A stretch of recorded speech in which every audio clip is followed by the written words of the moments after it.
پھر انسان زنا کے اڈے پہ بھی جا سکتا ہے، انسان شراب کے اڈے پہ بھی جا سکتا ہے، انسان جوے کے اڈے پہ بھی جا سکتا ہے، انسان جرائم کے اڈے پہ بھی جا سکتا ہے۔ اور دیکھ لیجئے سب کو، جو بھی گناہ کرتے ہیں، جو بھی برائیاں کرتے ہیں، ان کے دل اللہ کی خشیت سے خالی ہے۔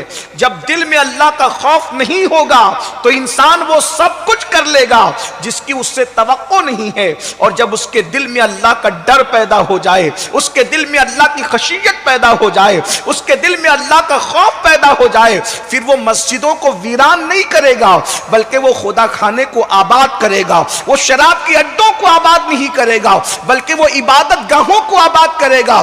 اس وقت ضرورت ہے دلوں میں اللہ کا ڈر پیدا کرنے کی، اللہ کی خشیت پیدا کرنے کی، اور اللہ کا ڈر بازاروں سے خریدا نہیں جا سکتا، اللہ کا ڈر، اللہ اکبر، یوں ہی کہیں سے حاصل نہیں کیا جا سکتا۔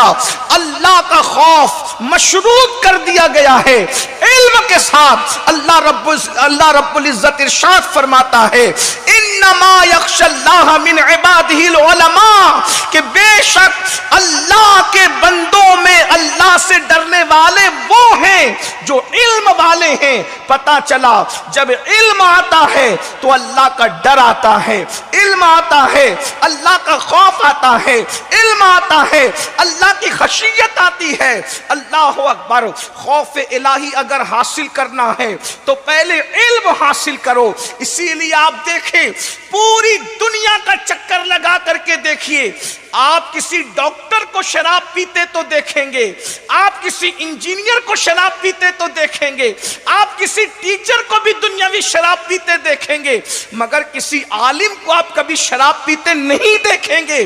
اس کی وجہ یہ ہے کہ اللہ اکبر، اور جگہ پر خدا کا خوف نہیں ہے لیکن یہاں خوف خدا موجود ہے۔ اسی لیے آپ دیکھیں، آپ نے بم برساتے یا دہشت گردی کرتے ہوئے انجینئر اور سائنسدانوں کو دیکھا ہوگا، مگر کسی عالم کو آپ نے کبھی بم برساتے نہیں دیکھا ہوگا۔ اللہ اکبر، لوگ جان لینے والے ہیں اور یہ علماء ہیں جو مردوں کو ٹھوکر لگاتے ہیں تو لوگوں کے اندر جان آ جاتی ہے۔ ارے شیخ عبد القادر جیلانی کون ہے؟ وہ کسی خانقاہ کے شیخ بعد میں ہے، پہلے وہ جامعہ نظامیہ کے ایک طالب علم ہے، فارغ التحصیل ہے، اور خود ارشاد فرماتے ہیں درست العلم حتی صرت قطبہ، میں علم حاصل کرتا رہا یہاں تک کہ اللہ نے مجھے مقام قطبیت عطا فرما دی۔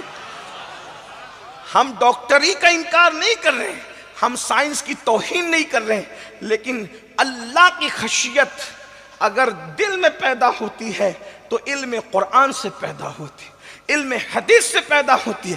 ہم اپنے بچوں کو ڈاکٹر بنائیں، انجینئر بنائیں، ٹیچر بنائیں، سائنسداں، سب کچھ بناؤ، پہلے مسلمان بناؤ۔ پہلے مسلمان، انبیاء کی فکر یہی ہے، انبیاء کی فکر۔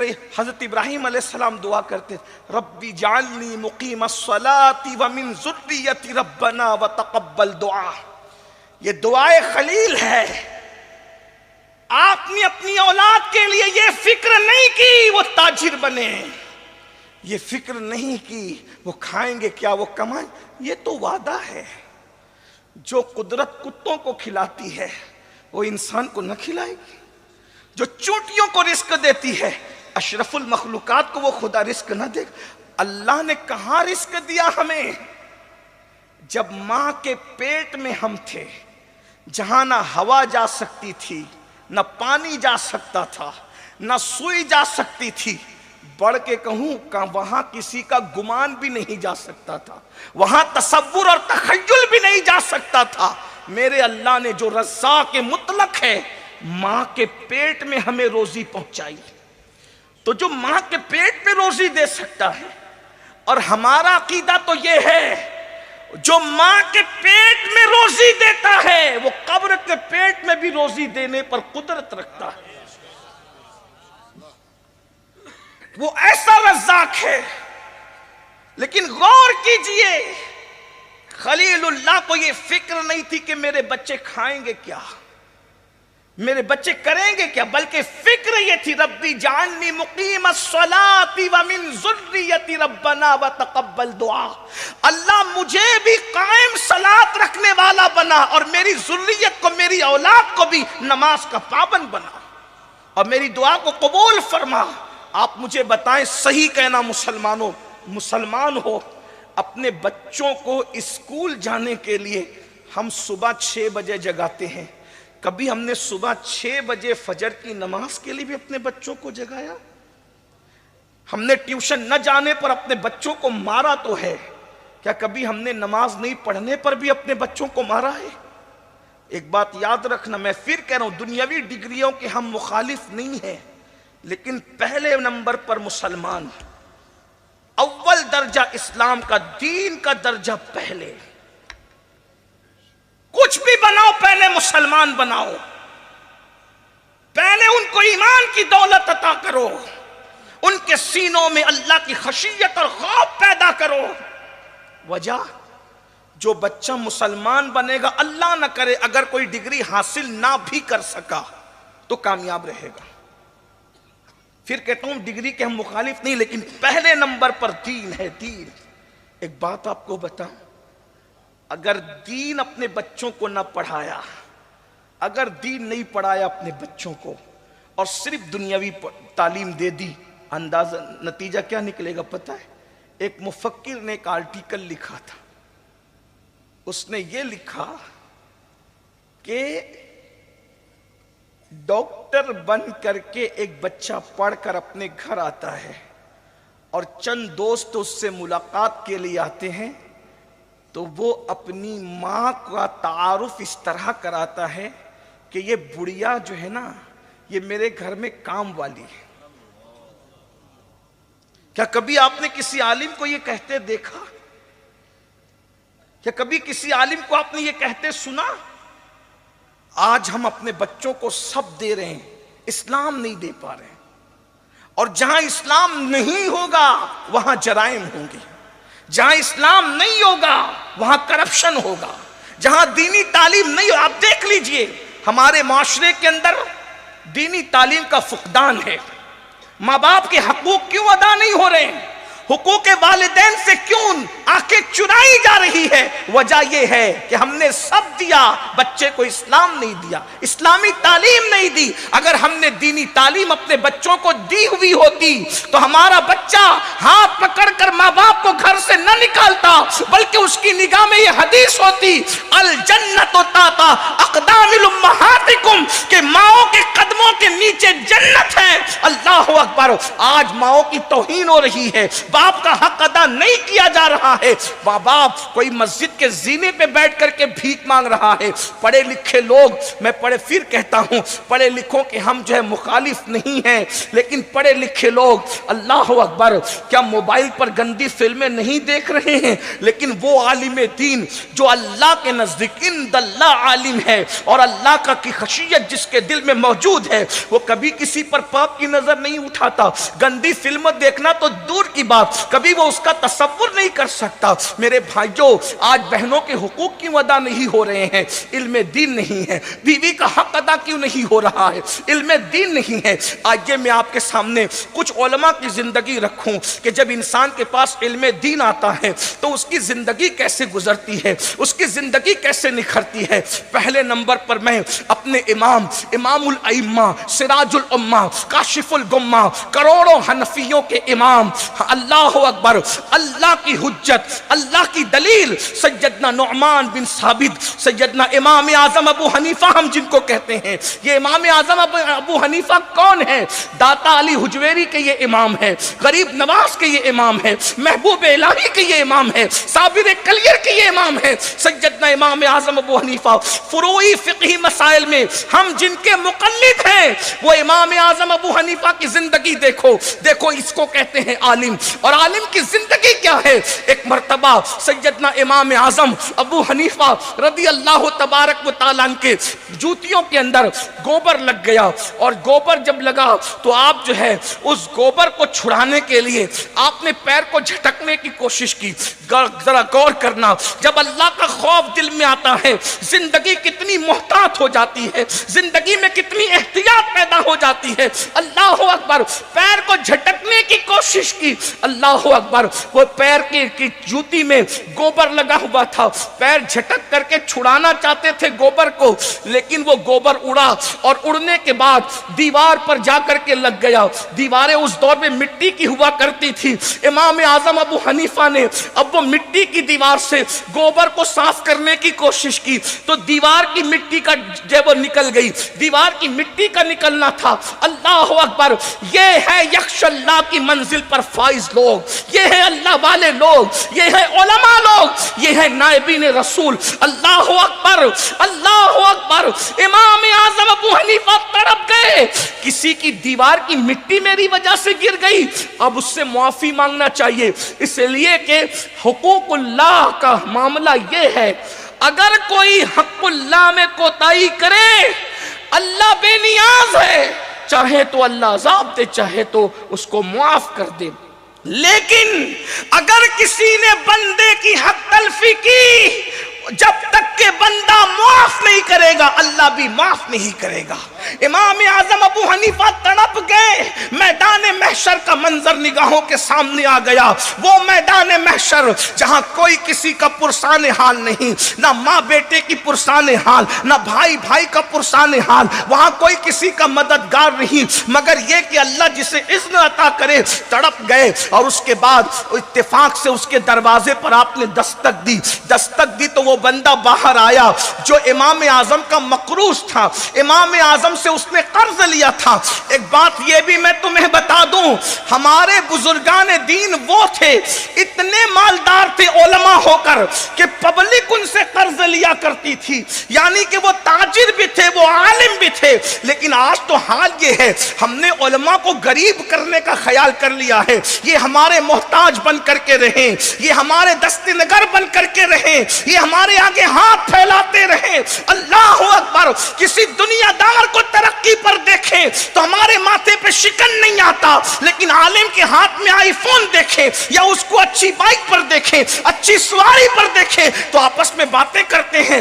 آیا کہاں سے؟ شاید مدرسے کا چندہ چرایا ہوگا, مسجد میں خیانت کی ہوگی. ارے نادان, جب تو مسجد کے اندر صرف 2 رکعت پڑھنے کے لیے آتا ہے ہفتے میں ایک بار, تو اللہ تجھے اتنا عطا کرتا ہے. جو 5 وقت سب کے آگے کھڑا رہتا ہے, اللہ اس کو کتنی برکت عطا کرتا ہوگا. اپنے علماء کا بھلا چاہو, اپنے علماء کی خیر خواہی کرو, اور اپنے علماء سے بھی گزارش کرتا ہوں کہ آپ اپنی قوم سے عبادت ہی میں آگے نہ رہو, بلکہ اپنی قوم سے تجارت میں بھی آگے بڑھنے کی کوشش کرو. ہمیں تو بہت آگے جانا ہے. میں کہاں رکتا ہوں, عرش و فرش کی آواز سے مجھ کو جانا ہے بہت اونچا. حد پرواز سے ستاروں کے آگے جہاں اور بھی ہے ابھی عشق کے امتحان اور بھی ہے. تو شاہی ہے پرواز ہے کام تیرا, تیرے سامنے آسماں اور بھی ہے. امام اعظم کا وہ مقروض تھا, باہر آیا, ڈر گیا. قرض مانگنے تو نہیں آ گئے امام صاحب. امام صاحب نے فرمایا یہ گھر تیرا ہے؟ جی میرا ہے. میرے جوتی میں گوبر لگا تھا, میں وہ چھڑانے لگا تو اس پہ چلا گیا, نکالنے کی کوشش کی تو مٹی نکل آئی. ایک کام کر, جتنا قرض میرا تجھ پہ نکلتا ہے وہ سب میں تجھے معاف کرتا ہوں, تو مجھے یہ معاملہ معاف کر دے تاکہ قیامت کے دن اللہ کی بارگاہ میں میری پکڑ نہ ہو. یہ ہے علماء جن کے پاس خشیت ہوتی ہے, ان کی زندگی یہ گزرتی. بڑھ کر میں ایک جملہ کہوں, برا نہ مانے تو, ہم بڑے مدرسے کے فارغ کو عالم نہیں کہتے, پڑھا لکھا کہتے ہیں. لیکن عالم حقیقت میں وہی ہے جو یخش اللہ کی منزل پر فائز ہے. جہاں یخش اللہ نہیں ہے وہ پڑھا لکھا تو ہے مگر عالم ربانی نہیں ہو سکتا. ورنہ ابن تیمیہ کے لیے آپ کا کیا خیال ہے, اشرف علی کے لیے آپ کا خیال ہے, گنگوہی کے لیے آپ کا کیا خیال ہے؟ اتنا یاد رکھ, یہ پڑھے لکھے تو تھے مگر عالم ربانی نہیں تھے. اگر عالم ربانی ہوتے تو اللہ کا خوف ہوتا, اور اللہ کا خوف والا تو ایک عام آدمی کی حق تلفی نہیں کرتا, وہ رسول کی حق تلفی کیسے کر سکتا؟ اور جو رسول کی حق تلفی کرے وہ مومن نہیں ہو سکتا, وہ عالم کیسے ہو سکتا؟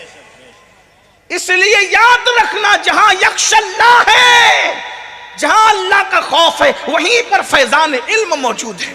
آئیے, آج ہمارے معاشرے کے اندر طوفان ہے,